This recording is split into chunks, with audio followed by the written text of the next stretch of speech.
बहुत नमस्कार और स्वागत। मैं अनुराधा शारदा आप सबका धन्यवाद देना चाहती हूँ कि आपने हमारे वीडियोस देखे, सराहे, उन पर अपने कमेंट्स लिखे और अपने सजेशंस दिए। आज हम बात करने जा रहे हैं दो डिक्टम्स पर। पहला डिक्टम कि हम देखेंगे कि जो त्रिषडय भाव है, तृतीय भाव, षष्ठम भाव और एकादश भाव, यदि इनमें मैलेफिक प्लैनेट्स यानी पापी ग्रह बैठे होते हैं तो वो अपनी दशा अंतरदशा में बहुत सुंदर फल देते हैं। इनफैक्ट फल दीपिका तो ये भी बताती है कि किसी भी भाव से तीसरे, छठे और एकादश भाव में यदि मैलेफिक्स बैठे हो तो वो अपनी दशा अंतरदशा में उस भाव के लिए खुशी उत्पन्न करने में समर्थ होते हैं। और फिर हम एक और प्रिंसिपल पर बात करेंगे, मूल त्रिकोण प्रिंसिपल। तो मूल त्रिकोण किसे कहते हैं और वो किस तरह से हमारे चार्ट में हम लगा सकते हैं, इन दोनों प्रिंसिपल पर हम बात करेंगे। लेकिन पहले हम आते हैं तृतीय भाव, षष्ठम भाव और एकादश भाव। तृतीय भाव जो है वो पराक्रम का भाव है, वो आपकी कलात्मक शक्तियों का भाव है, वो आपकी सोच का भाव है। आप अपनी सोच को किस प्रकार ऊंचा कर सकते हैं, बढ़ा सकते हैं, वो भी हम तृतीय भाव से देख सकते हैं। वो आपकी वाणी में कितनी मधुरता है, कितनी वाक शक्ति है, वो भी हम तृतीय भाव से देख सकते हैं। आपके एक्टिंग स्किल्स, आपके कोई भी स्किल जिसको आप डेवलप करना चाहते हैं अपने जीवन में, वो हम तृतीय भाव से आराम से देख सकते हैं। और साथ ही तृतीय भाव आपको इतनी शक्ति देता है, आप किसी भी, क्योंकि हम उसे साहस का भाव बोलते हैं, पराक्रम का भाव बोलते हैं, तो आप कोई भी प्रॉब्लम को या कोई भी ऑपोजिशन को किस प्रकार आप हैंडल करते हैं, ये भी हमें तृतीय भाव से मालूम पड़ता है। षष्ठम भाव का जो षष्ठम भाव जो होता है उससे हमें मालूम केवल रिपु, ऋण और रोग ही नहीं मालूम पड़ता। यदि इसमें कोई मैलेफिक प्लैनेट है, यदि कोई पापी ग्रह है, तो डेफिनेटली आपको इन सब स्थितियों पर में लाके खड़ा करेगा। लेकिन यदि ये मैलेफिक प्लैनेट है तो आपको ऐसी इन स्थितियों में, इन खराब स्थितियों में या इन बाधाओं में जरूर ऐसा ना ऐसा कोई एक अवसर देगा या दिखाएगा, जहां आप इन इस उस मौके को आप एक जीवन को परिवर्तन करने वाले एक अवसर में कन्वर्ट कर सकते हैं, जिसके कारण आप बहुत लंबा रास्ता भी आगे जा सकते हैं। फिर हम देखते हैं कि जो एकादश भाव है वो आप ये ना भूलें कि षष्ठम भाव जो है वो कंपटीशन का भाव है, यानी कि आप अपने शत्रु से या किसी भी वैरी से या किसी भी कॉम्पिटिटर से किस तरह से आप आगे बढ़ सकते हैं, वो भी षष्ठम भाव आपको बताता है। एकादश भाव को तो हम आय का भाव कहते ही हैं, और ये भी हम जानते हैं कि एकादश भाव से हमारी उन्नति होती है, इच्छा पूर्ति होती है। एकादश भाव जो है हमारे को भिन्न भिन्न जो सुविधाएं हैं या लग्जरीज ऑफ लाइफ है वो हमें देती है। तो ये जो हमारा जो विस्तार भी होता है एकादश भाव से, वो किस प्रकार से होता है, नाना प्रकार से हो सकता है। परिवार में विस्तार हो सकता है, सामाजिक रूप में विस्तार हो सकता है, धन की वृद्धि हो सकती है, धन में आय हो सकता है। ये सारी चीजें जो है या एकादश भाव आपको सोचने की और आविष्कार करने की शक्ति भी देता है, तो उससे भी आपके क्रिएटिव पावर्स को बढ़ा सकते हैं, साइंटिफिक रिसर्च पावर्स को बढ़ा सकते हैं, वो भी आप एकादश भाव से दे सकते हैं। तो हर तरह का जो विस्तार है वो आपको एकादश भाव बता सकता है। इसी तरह हम देखते हैं कि जो मैलेफिक्स इनमें पापी ग्रह यदि 3, 6 और 11 में हो तो वो क्या करते हैं। तृतीय भाव में आपके पराक्रम को बढ़ाता है, आपके जीवन में कुछ ऐसी स्थितियां लाता है जिसमें आप साहसी बने, निडर बने और उन स्थितियों में आप आगे बढ़े। उस पर्टिकुलर इवेंट को आप किस तरह से हैंडल करते हैं और आगे बढ़ते हैं, ये तृतीय भाव में बैठा हुआ एक मैलेफिक देता है। यदि वो मंगल हो तो मंगल जो है वो आपको साहस देता है, वो मंगल आपको ऊर्जा देता है, एनर्जी देता है कि वहां आप अपने उस ऑब्स्टेकल को तोड़ते हुए आगे बढ़ जाए। शनि होता है तो आपको डट कर काम करने की क्षमता देता है, ताकि वो जो बाधा है या ऑब्स्टेकल है वो आपकी अपने आप पिघल जाए, आगे बढ़ जाए ये भी हम देखेंगे षष्टम भाव में भी आपको रोग भी दे सकता है, रिपु भी दे सकता है और ऋण भी दे सकता है। लेकिन उनको उनका सामना करने की और उनको ओवरकम करने की जो शक्ति है, ये भी आपको षष्टम भाव में मिलती है, स्पेशली जब वहां पर कोई एक पापी ग्रह विद्यमान हो। एकादश भाव तो आय का भाव है, उसके लिए फैलाव का, विस्तार का भाव है, उसके लिए आपके अंदर वो जज्बा होना चाहिए, जोश होना चाहिए। नहीं तो यदि इन भावों में बेनिफिक्स हो, शुभ ग्रह हो, तो वो आपके जीवन में बहुत स्मूथ सारा काम चलता जाता है। हो सकता है कि आपके जीवन में उन भावों को लेकर कोई प्रॉब्लम्स न आए, लेकिन साथ ही वो आपको आलस्यमय या इजी गोइंग बना देता है। तो जब ट्रांजिट या दशा अंतर दशा में कुछ प्रॉब्लम्स आती हैं या कुछ ऐसे पीरियड्स आते हैं जो कि असहनीय हैं, तो वहां पर आपका मनोबल भी टूट सकता है, जो पापी ग्रह नहीं टूटने देते। आगे हम कुछ चार्ट्स लेते हैं, चार्ट्स पर देखते हैं, ये हमारा पहला डिक्टम, और उसके बाद हम मूल त्रिकोण राशि पर भी चर्चा करेंगे।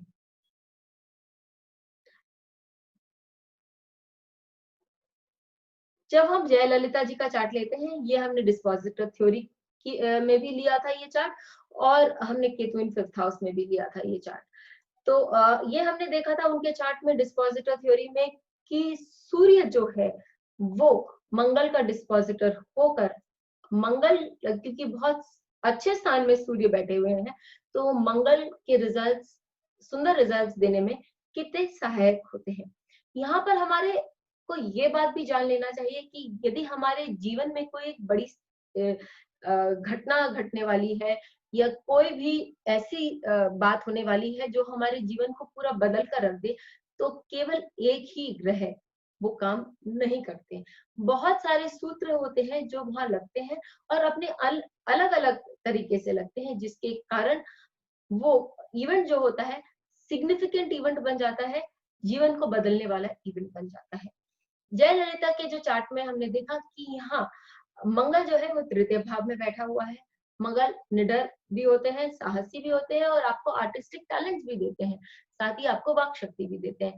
मंगल की जब दशा आई थी, तब जयललिता जो है वो 30 साल 20 से भी अधिक साल, 24 साल तक का उनका जो था, मंगल की दशा से उनका शासनकाल शुरू हुआ, और वो सबसे छोटी चीफ मिनिस्टर अपने स्टेट की, तमिलनाडु की बनी, और उन्होंने उस समय बहुत प्रख्याति उन्हें मिली थी, और वो लोग उन्हें अम्मा भी कहने लगे थे। ये भी ना बोले, क्योंकि तृतीय भाव आपके आर्टिस्टिक टैलेंट्स को भी बताता है, आपके जो हीरो या हीरोइन बनने के या एक्टर बनने के जो टैलेंट्स है वो भी बताता है। तो जयललिता तमिल फिल्म इंडस्ट्री की बहुत जानी मानी हीरोइन भी रह चुकी थी पॉलिटिक्स में आने से पहले। फिर विश्वनाथन आनंद, इनका हम देखते हैं अष्टम भाव का जो स्वामी है सूर्य, वो एकादश भाव में आके बैठा हुआ है, साथ ही इस योगा कारक के साथ भी बैठा हुआ है। तो अष्टम भाव के स्वामी जो एकादश भाव में सूर्य, जो एक क्रूर ग्रह माने जाते हैं, उनकी ही दशा में विश्वनाथन आनंद की जो ऊंचाई थी, वो उस समय उनकी ऊंचाई शुरू हुई, वो ऊंचा बढ़ना शुरू हुए, और उन्होंने एशियन जूनियर चैंपियनशिप जीता, 2 साल लगातार उस पीरियड में जीते, और इंटरनेशनल मास्टर बने, यंगेस्ट इंडियन बने जिनको ये पदवी, इंटरनेशनल मास्टर की पदवी मिली। काफी सारे नेशनल इंटरनेशनल अवार्ड्स उस समय, उस 6 साल में उन्होंने जीते, जिसके कारण वो और आगे बढ़ते ही बाद में फिर चले गए। इस समय इनका जो जीवन है वो पूरा एकदम बहुत जल्दी जल्दी इनके जीवन में परिवर्तन आ रहे थे, क्योंकि वो बहुत ही जल्दी जल्दी उन्हें ख्यातियां प्राप्त हो रही थी। फिर हम ओपरा विनफ्रे का चार्ट लेते हैं। ओपरा विनफ्रे के चार्ट में हम देखते हैं कि जो शनि है वो एकादश भाव में उच्च का बैठा हुआ है, और ओपरा विनफ्रे के बारे में प्राय हम सभी जानते हैं कि बहुत ही सामान्य, इनफैक्ट बहुत पुअर फैमिली जिसे हम कहेंगे, बिलो पॉवर्टी लाइन वाले फैमिली से में इनका जन्म हुआ, और फिर ये धीरे धीरे करके आगे बढ़ती ही चली गई। समय ऐसा आया कि ये पढ़ाई भी इन्होंने की, इनफैक्ट कि इन्होंने अपने पैसे इकट्ठा करे, अपने आप काम करा इन्होंने और पैसे इकट्ठा करे और इन्होंने काम शुरू किया, पढ़ना भी शुरू किया।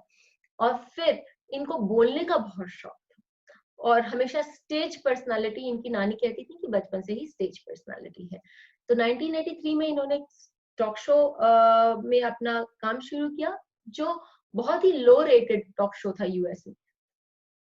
लेकिन इनकी इनकी जो आवाज में जो बुलंद इनकी जो आवाज थी और इन जो एक चुंबकीय शक्ति थी इनकी आवाज की, उसके कारण ये टॉक शो बहुत ही जल्दी चार्ट्स क्रॉस करते चला गया और अमेरिका के उस टाइम के सबसे फेमस टॉक शो को भी परास्त करके आगे बढ़ गया। और ये सारा जो हुआ, ये पूरा शनि की अंतरदशा में, केतु की महादशा, केतु अष्टम भाव में बैठे हैं और शनि की अंतरदशा में इन्हें ये सारी ख्याति भी मिली और इनको ये ऊंचाइयां भी मिली और इनके जीवन में वो फैलाव आया, क्योंकि एकादश भाव फैलाव का भाव है। कुमार विश्वास की षष्टम भाव में शनि है और ये नीच का शनि है। और कुमार तृतीय भाव में जो है, कुमार विश्वास हम सब जानते हैं एक कवि भी है और एक पॉलिटिशियन भी है। तृतीय भाव आपको वाक शक्ति देता है और इनकी आवाज में जो वो जज्बा है, वो सूर्य जो दशम भाव का स्वामी है और अष्टमेश एवं एकादश भाव के स्वामी बुध के साथ वहां बैठे हुए हैं। बुध कारक भी है लिखने का और पोएट्री का, इसके कारण ये बहुत ही सुंदर प्रवक्ता है। और षष्टम भाव का शनि इन्हें हर ऑपोजिशन को डट कर सामना करने की और ऑपोजिशन के सामने कभी अपने घुटने न टेकने की शक्ति देती है। इन पर काफी सारे केसेस भी हैं, लेकिन इससे इन्हें कोई फर्क नहीं पड़ा। ये भी बता दें कि लाल कृष्ण आडवाणी जी के षष्टम भाव में राहु है और जब भी लाल कृष्ण आडवाणी जी ऑपोजिशन में बोलते थे तो उनके सामने किसी की भी आवाज, हर किसी की आवाज चुप हो जाती थी और वो अपनी बात हमेशा सही ढंग से लोगों के सामने रखने के लिए समर्थ होते थे। तो आगे चलते हुए अब हम देखें कि मूल त्रिकोण राशि का क्या संबंध है। मूल त्रिकोण राशि किसे कहते हैं? जब हम क्लासिक्स पढ़ते हैं तो हम हमेशा देखते हैं कि एक ग्रह जो है वो किन किन स्थितियों में अपना रंग दिखाता है या किन किन कैसे कैसे फल देता है। जब एग्जॉल्टेशन में रहता है तो 100% फल देता है, मूल त्रिकोण राशि में 75%, स्व राशि में 50%, ऐसे करके हम देखते हैं कि ऐसे उसके परसेंटेज के हिसाब से उसके फल आते हैं। तो मूल त्रिकोण राशि का ये महत्व है कि हर जो प्लान ग्रह है वो पहले अपने मूल त्रिकोण राशि का या ज्यादा अपने मूल त्रिकोण राशि का फल देता है। यहाँ यदि हम देखें, मूल त्रिकोण राशि चतुर्थ भाव का है और ये आपको जनता से जोड़ता है और ये आपको आपके देश से जोड़ता है या आपके जन्मभूमि से जोड़ता है। तो अपनी जन्मभूमि को लेकर बहुत ही पॉजिटिव है कुमार विश्वास और जनता को भी उसी विषय पर जागरूक करते रहते हैं। शनि जो है वो तृतीय भाव और चतुर्थ भाव का स्वामी है।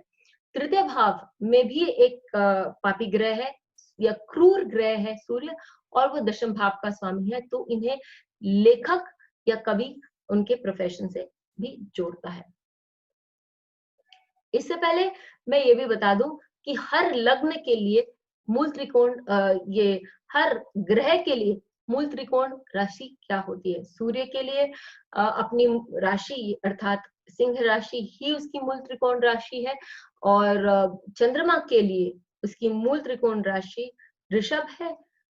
बुध के लिए मूल त्रिकोण राशि वर्गो यानी कि कन्या।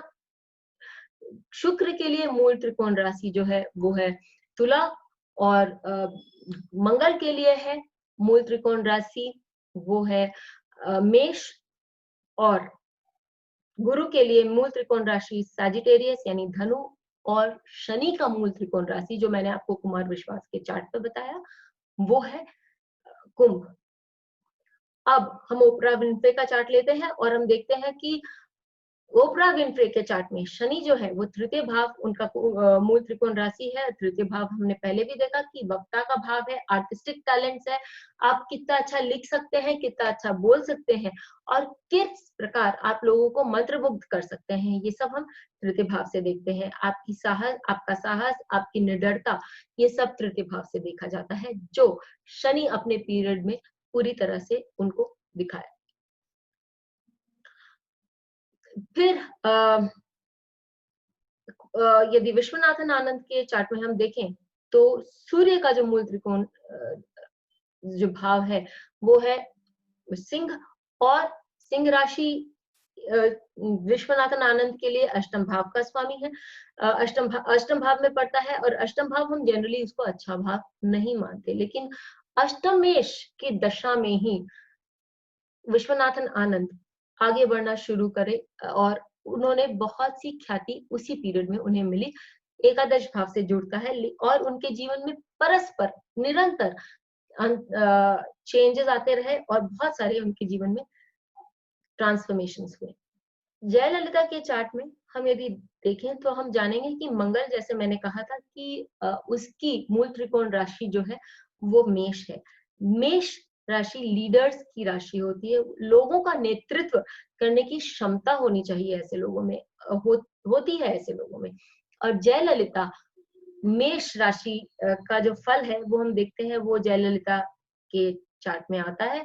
और उसी समय जब मंगल की दशा उनके जीवन में आई तो उन्होंने चीफ मिनिस्टर की पदवी प्राप्त करी। 6th हाउस का भी आता है क्योंकि उस समय उन्हें स्कॉर्पियो का भी आ जाता है, लेकिन कॉम्पिटिटिव थे, इन्होंने जीते इलेक्शंस, लेकिन लोगों का नेतृत्व करने के लिए इन्होंने जीता, इसके लिए ज्यादा गुण जो है हम मेष राशि का देखते हैं। इसी प्रकार हमने 2 डिक्टम्स इस वीडियो में कवर किए। सबसे पहले कि जो पापी ग्रह होते हैं वो 3, 6, 11 में शुभ फल देते हैं, केवल लग्न से ही नहीं किसी भी भाव से। यदि 3, 6, 11 में पापी ग्रह हो तो वो उस भाव के लिए अपनी दशा अंतर दशा में बहुत सुंदर फल देते हैं। दूसरा डिक्टम जो हमने देखा वो था कि कोई भी ग्रह जो होता है वो अपने मूल त्रिकोण राशि का फल ज्यादा देता है। तो इन डिक्टम्स को अपने चार्ट्स पे लगाना ना भूलें और डेफिनेटली हमें लिखें, हमें बताएं कि आपके चार्ट में ये कैसा काम कर रहा है। हमारे वीडियोस को लाइक, शेयर और सब्सक्राइब करना न भूलें। फिर मिलेंगे, तब तक के लिए बहुत बहुत धन्यवाद।